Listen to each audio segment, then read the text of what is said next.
This week has been one of those real operator weeks. Airports, campuses, conferences, conversations in motion.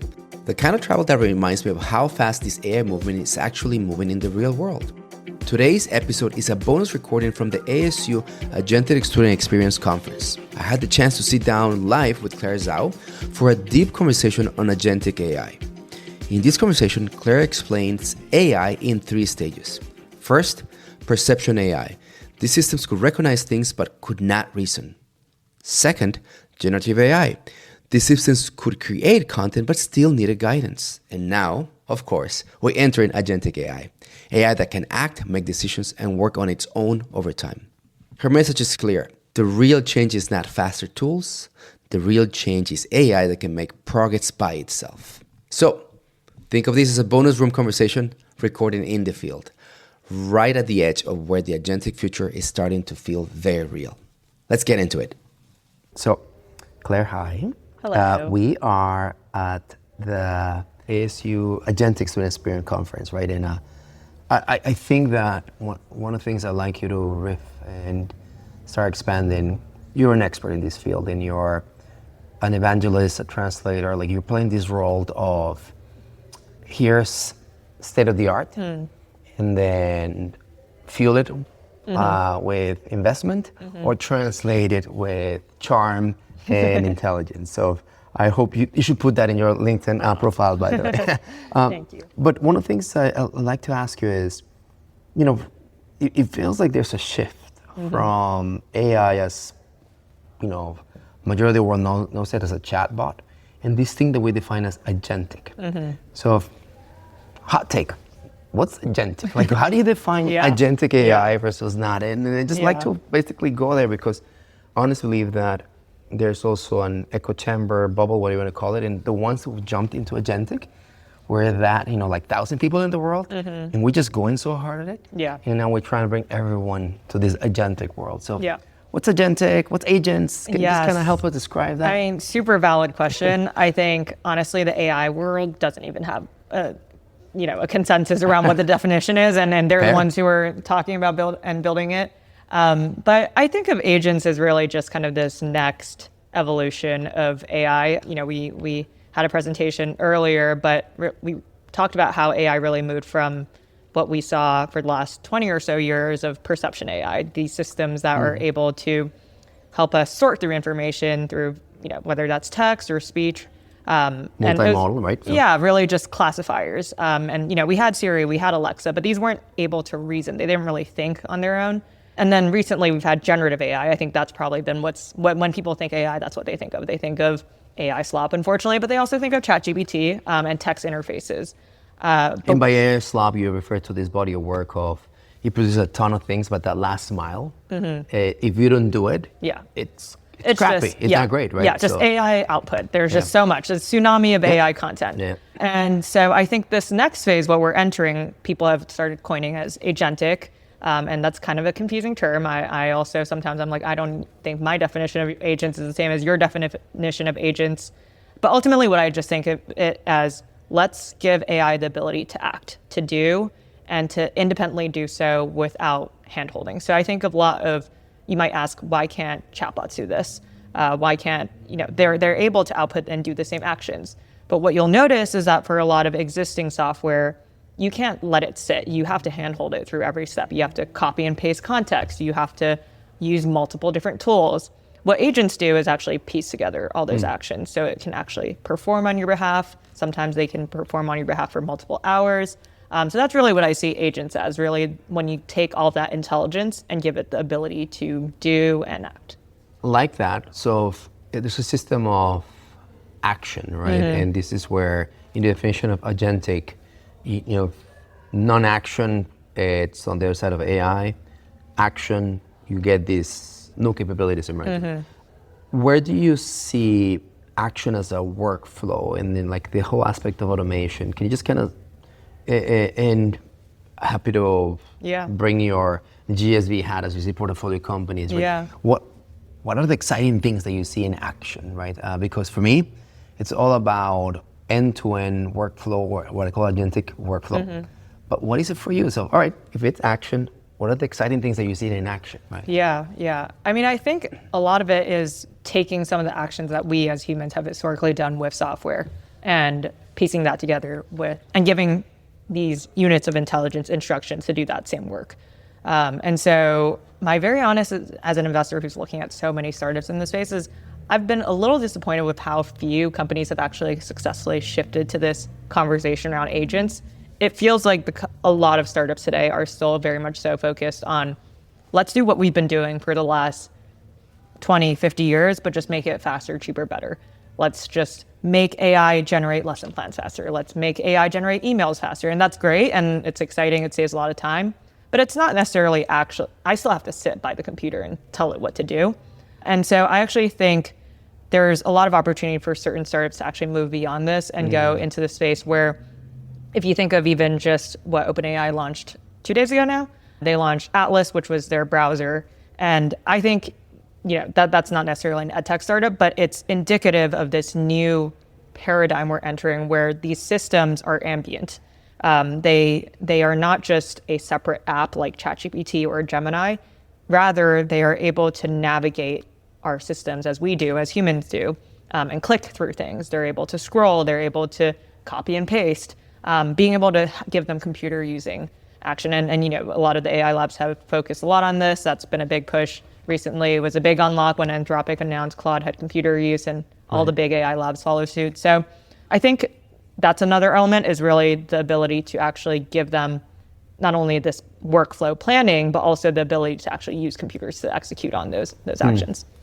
Let's go in this direction of what this new version of AI, agentic, action-driven, ambient, if anything, mutations outside, in-app.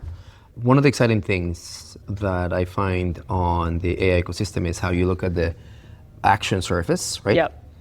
Against the systems of record. So now these things connect to CRMs and SIS and ERPs and all type of things. So the data object increases significantly. So all that to ask you the question of student experience. Yeah. So I just find that there's a new world of the experience that emerges, right? And I'm a bit of a skeptic of when we come to this conference and we speak about a student experience. Yeah. And, half of us don't understand what that experience looks like because, I'm going to use your word, it's ambient. Yeah. Browsing technologies. I don't even know what that means, but there's an experience that it's going to emerge and it's going to be very different. As per ChatGPT research, not only if you live in Hong Kong, Singapore, you're like, fencing athlete at Stanford, or you have this very rich international, multi-geographic, multi-discipline experience, my friend. How do you see experience emerging? I'm skeptic that someone today can come and say, this is the experience and what's going, when we just basically are grounded by an experience that is mediated by a technology that we don't even understand is emerging. Does that make sense? Yeah, 100%. And I mean, I think acknowledging that every single person comes to a university experience brings so many different things. And I think for me, I actually went into the university experience feeling a little bit like I had already had a mini version of that. I mentioned to you earlier before this podcast that I went to boarding school, and it was pretty much a preview of college. It really gave me what I wanted out of a college experience, which was the ability to be in these small classrooms, to engage thoughtfully with others and be challenged. And you're there to learn. But I think what I found with the university system is that it often becomes it's not even learning at its core. It often becomes this admin experience. How many courses can I check off in order to graduate? There's all these different aspects that make it much more administrative than it needs to be. And so I think, as I think about this next evolution of this technology and these complete paradigm shifts in how we interact with technology, I don't think the university experience should be as complicated as having to go to one website for this thing and go to another website for this thing. And it feels like there's, as opposed to focusing on the learning itself, we've been inundated with all these technologies. And I pull this from the dating world, but they talk about how, and you often see a lot of technologies evolve first in gaming and dating and toys.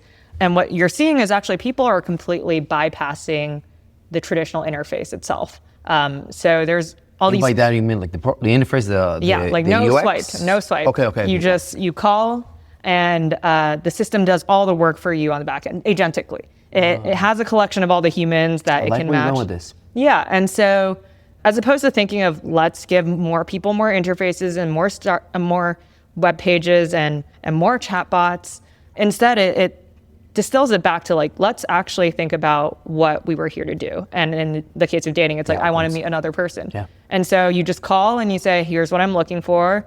And it says, and then the system, checks that against what sits on the back end.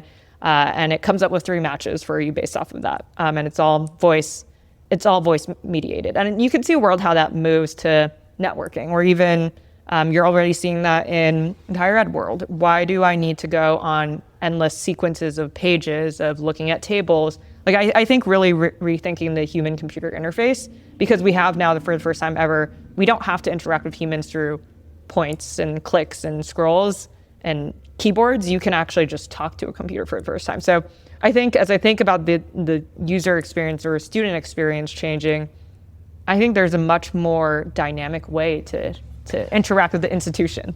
I was telling you before that it was fascinating to hear one of our partners and how, as they define successful agentic, it's staff augmentation type of place, right? Yeah. So it's like, now I'm able to do more resolutions and my staff doesn't have to pick up the phone, AI does it. That's great. Yep. But what you're talking about is something that is drastically different, right? Yeah. That through agentic AI, the student experience starts making leaps into time to value, because we know what the outcome is. Yep. So your examples on dating is, don't make me do the form and the swipe. That takes so much time. It just put me in a coffee shop with Mr. Handsome, Mrs. Handsome, or whatever you want to, we're interested in. And then that social interaction takes place. Yep. And I just need it to be done pronto, because I have other swipes, no pun intended, to do in my life that are not particularly an app. Is that right? Yeah, and I think what's interesting is we've never been able to measure outcomes in software, and you actually now have a very you now have a very real, tangible way. It's like, it was the action completed or not? And so I think that is just such an interesting way of even just thinking about, like, how do you partner with software, and how do you evaluate what has a true ROI? Before we go into ROI, a different version of ROI, the way you're thinking about it. You're a banker as well. Can I put you as a banker? Can I use that label? Yeah, we manage money. Yeah. Okay. So as an investor. Yes, as an banker, investor. someone who is responsible for identifying organizational capabilities and taking it to the next level. Where do you see the biggest lift in this student experience? Is it going to be on trying to silo the university into getting the student in enrollment management, sustaining the student, retention and whatnot, like taking him or her to graduation, or maybe inside the classroom, like the teaching pedagogy? I heard today a divide of pedagogy and everything else, right? Yeah. Where does Claire, the investor, think that there's the biggest lift, if anything? Or if I were to ask the same question differently, what kind of companies are you more excited to fund and take over? Yeah, I mean, I said earlier today, I think big vision, I am excited about what AI can do to unlock scaled personalized learning and this vision of this 2 Sigma problem and everyone having a one-to-one tutor. But I actually don't think there are that many companies doing instruction well, like actually teaching. It's so hard. Yeah, it's a hard problem, because I don't even think, even Google is not with so much information on, your Gmail and all your other touch points of the Google interface. Even then, they don't have enough context to accurately diagnose like where you are as a learner and where you need to be. I think that's actually one of the things that people have misconceptions around in this belief that AI tutors will solve everything. Everybody's so fixated on the chatbot as this one-shot solution that's going to reduce all the differences in learning. But what they're not realizing is that it's never really been a lack of information problem.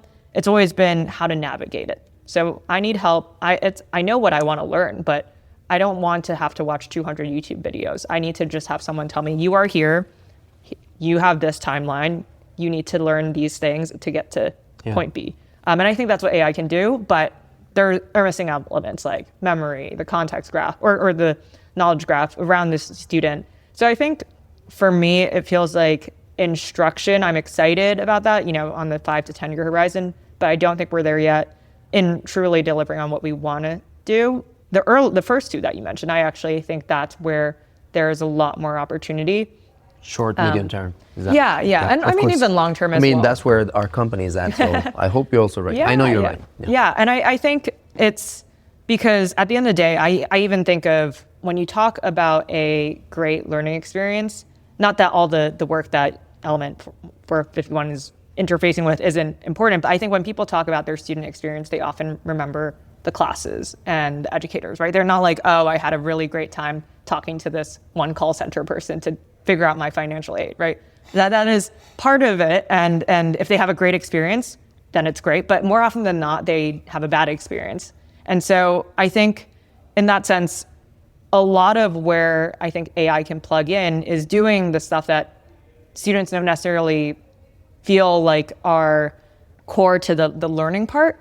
Yeah. And so I also think there's just so much that you see as drop-off points within the first two that you mentioned, and it's because we can't scale human touch to that.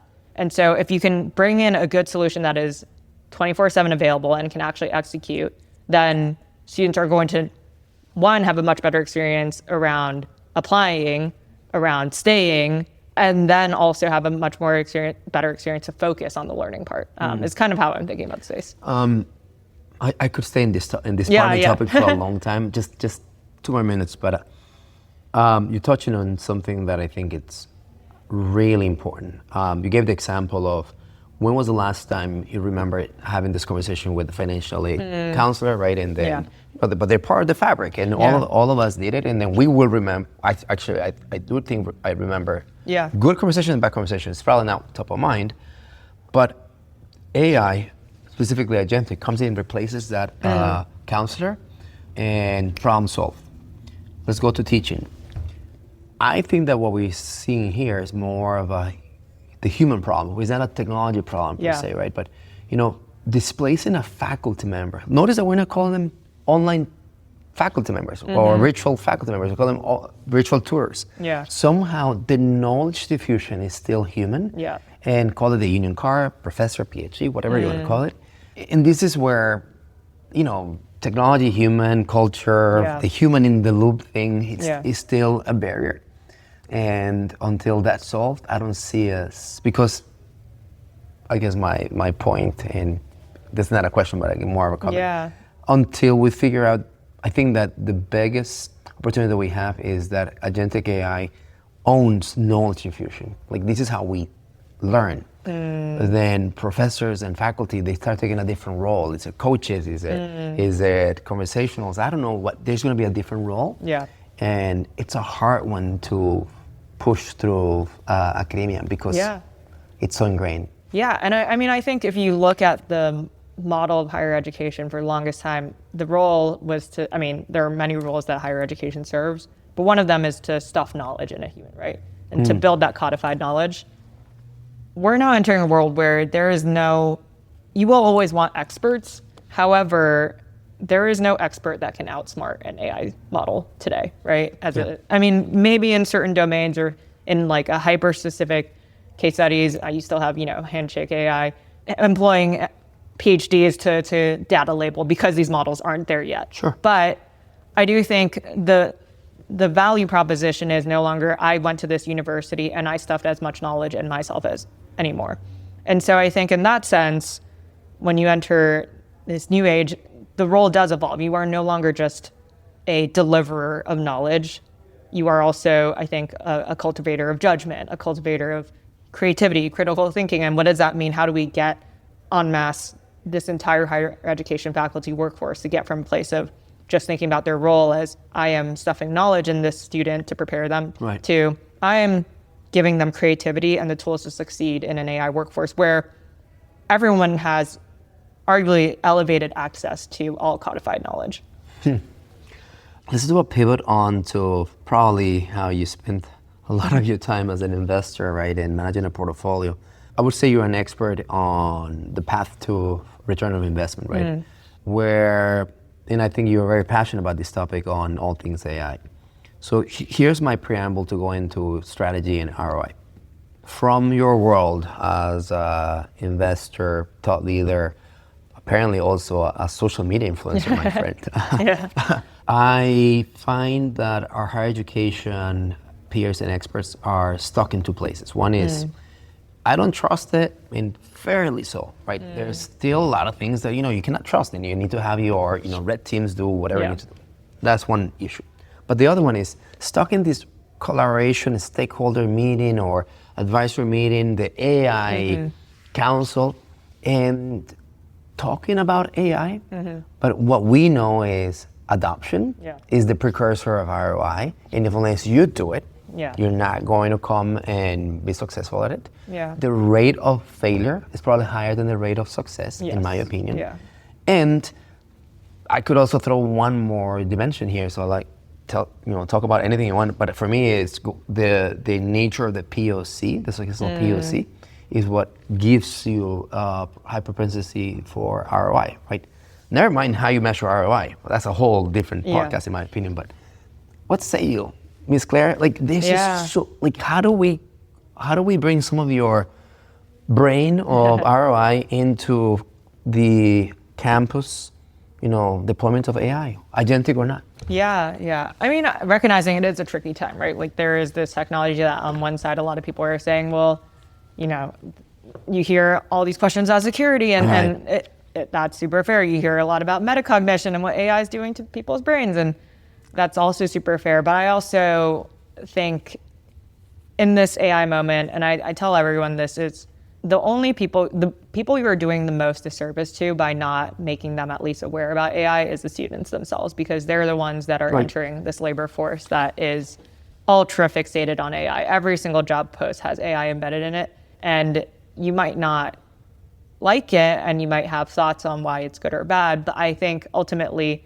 the students that are going into the workforce will have to at least be aware of it, and maybe we give them the skills to equip it as much as or use it as much as they can. So I think there needs to be some mentality shift, and I think a focus away from just the cheating conversation. I think one thing I've seen a lot of is we're still talking about cheating when in reality there's no end to this whack-a-mole, right?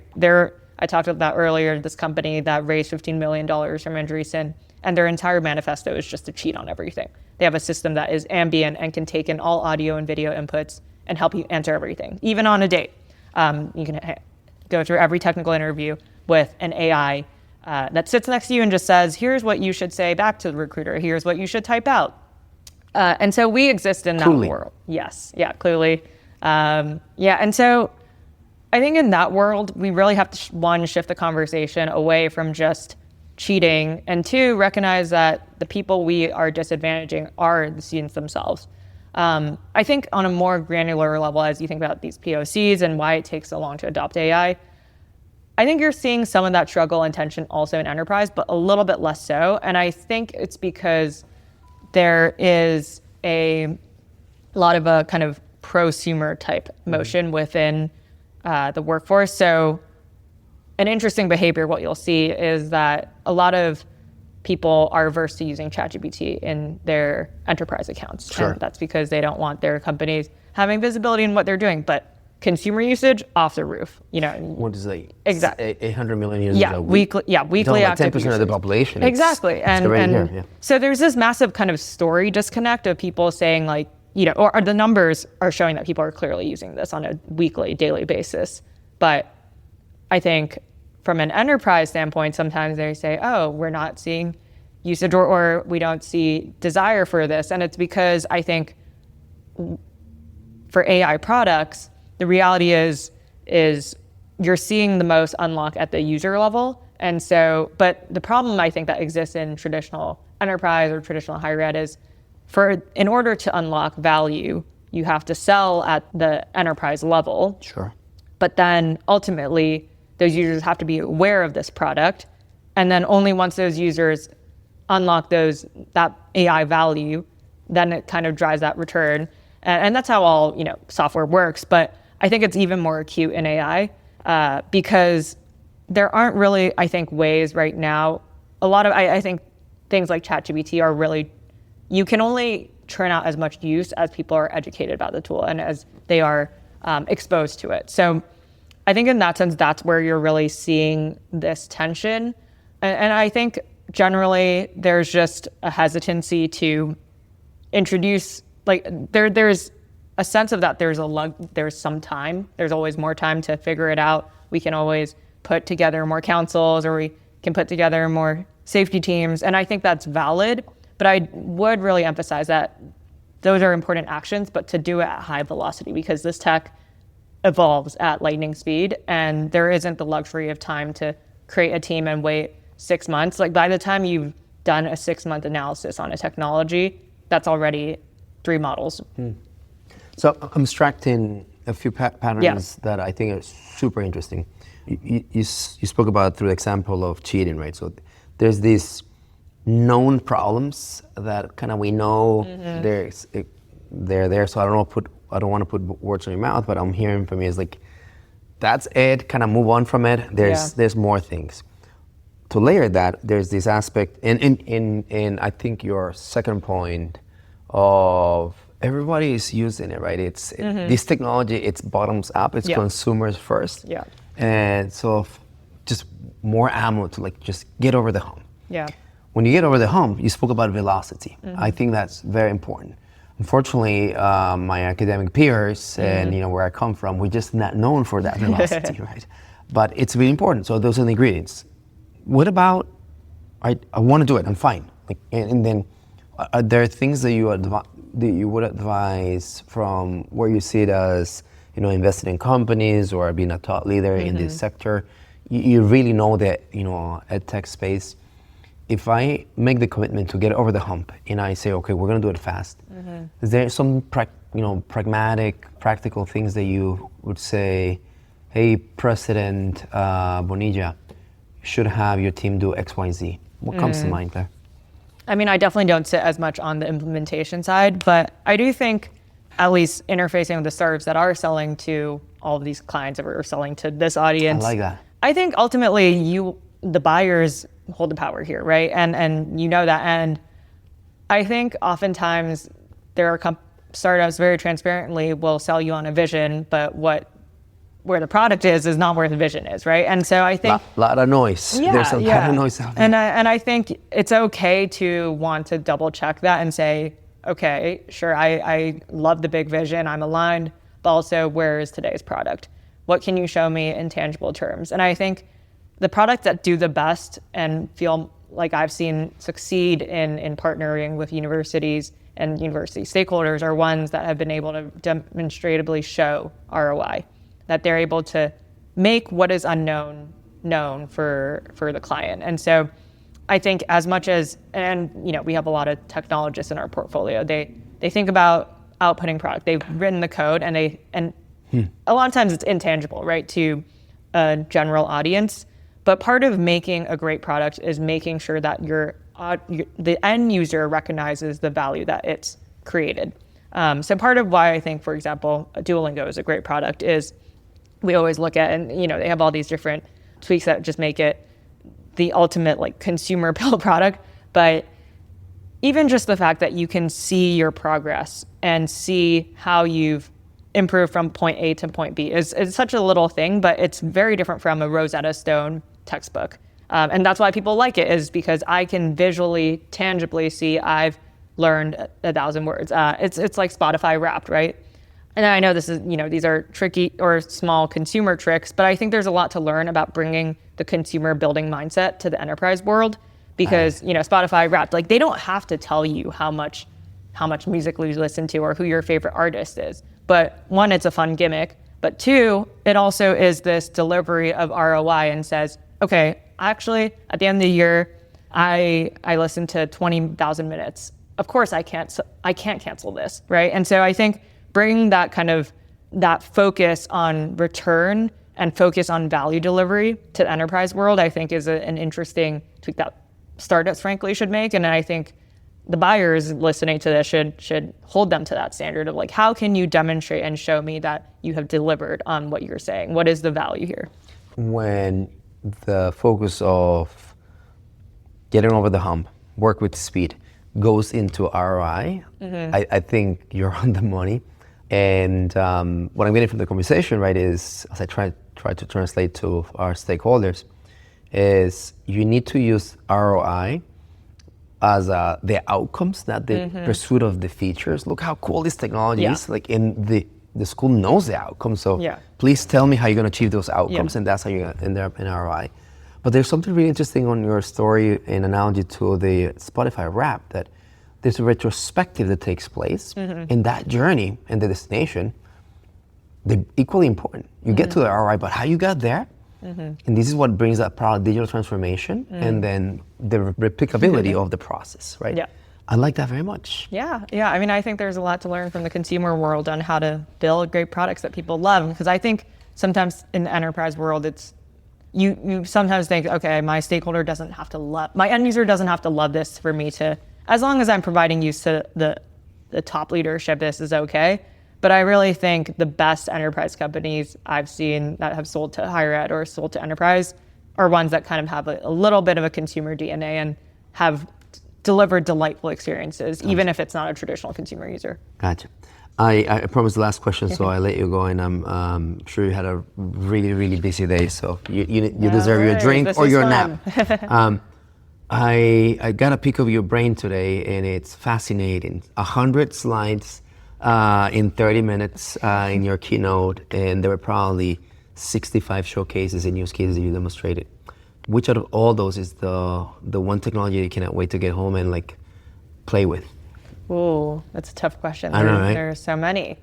What are you the most excited about nowadays in all these bells and whistles? I think it's not as personally related, but I'm actually really excited to see this kind of acceleration of the scientific discovery flywheel. Oh, really?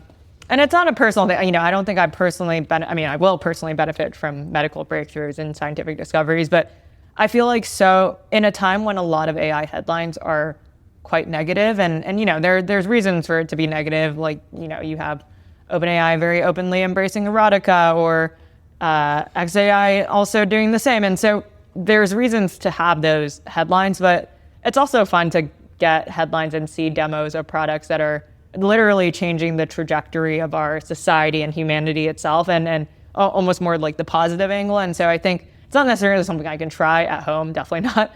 But I think out of all the different demos of what's possible, between wearable telepathy headsets to agentic browsers to Sora 2, I actually think what I feel like is the headline people should focus on is this technology is going to, what I hope to net benefit society. And there will be a lot of uncomfortable things. I think we will have to navigate that, and I hope we do that responsibly. But I actually think nice headlines where we see that, we're making breakthroughs in cancer therapy pathways and actually having real outcomes. I think a lot of people have talked about the promise of what AI can do for science and for medicine and for technology, but now we actually have some early signals of what that could look like. So yeah, not something I would be able to play with, but I think out of all the headlines, that's one I would focus on. Fascinating. Yeah. Thank you so much, Claire. Yes, Safe travels and go New York. Yes.